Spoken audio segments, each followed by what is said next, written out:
सुनील तटकरेंना या पत्रकार परिषदेच्या निमित्ताने सांगायचंय, आवरा जरा माणसं, आवरा. का तुम्ही वेगवेगळ्या टीव्ही चॅनलच्या डिबेटमधून पळून गेला होतात? मला कमाल वाटते. खरं तर महिला आयोग नावाच्या गोष्टीवर आता मला बोलायची इच्छा नाही.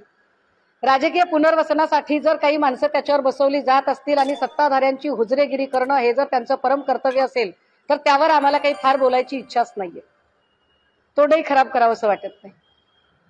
पण आयोगाचं काम असतं सक्षमीकरण, सबलीकरण, सहकार्य, समावेशन. समावेशन, समुपदेशन, सबलीकरण. आयोगाचं काम प्रेस घेणे नाही.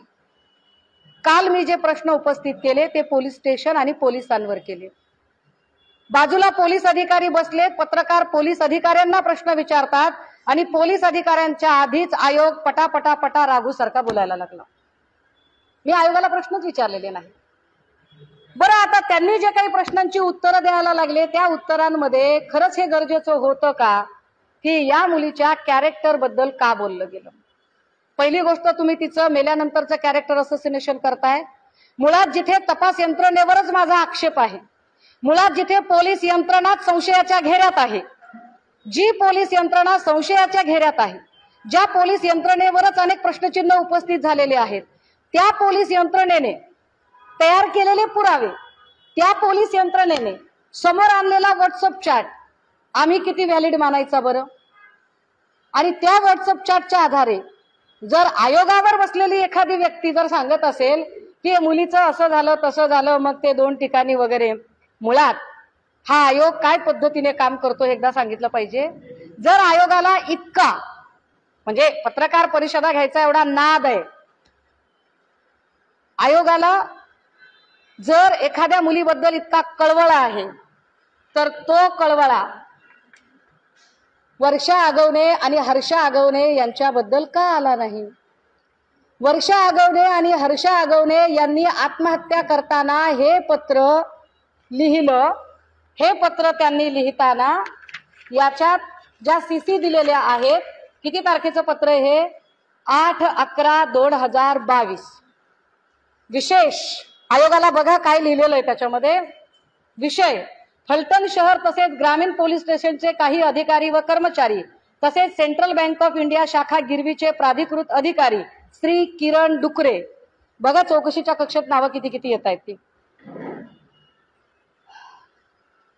बँक ऑफ इंडिया शाखा गिरवीचे प्राधिकृत अधिकारी श्री किरण डुकरे हे सर्व संगनमत करून माझे वडील श्री दिगंबर रोहिदास आगवणे व आई सौ जयश्री दिगंबर आगवणे यांच्यावर राजकीय द्वेषबुद्धीने विद्यमान खासदार रणजित सिंह नाईक निंबाळकर यांच्या सांगण्यावरून, पुन्हा एकदा याच्यात हा उल्लेख आलाय.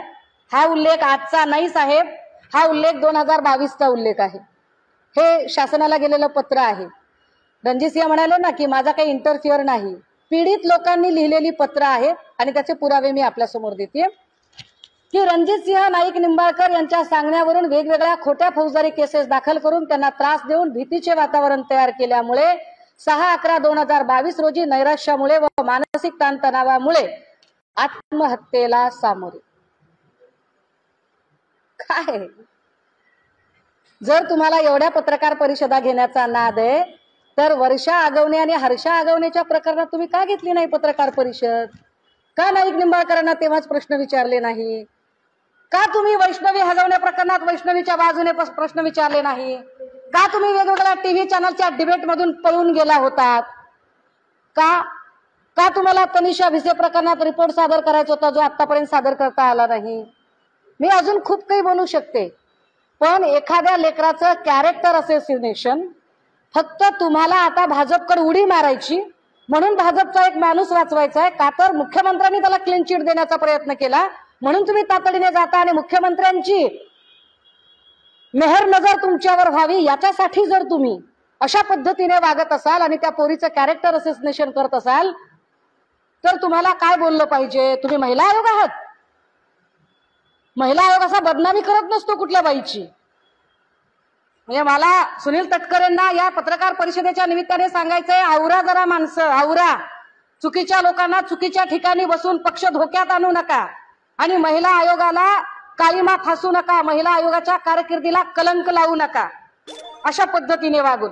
तटकरेजी, संघटना सध्या तुमच्याचकडे आहे, त्यामुळे द्या लक्ष याच्याकडे.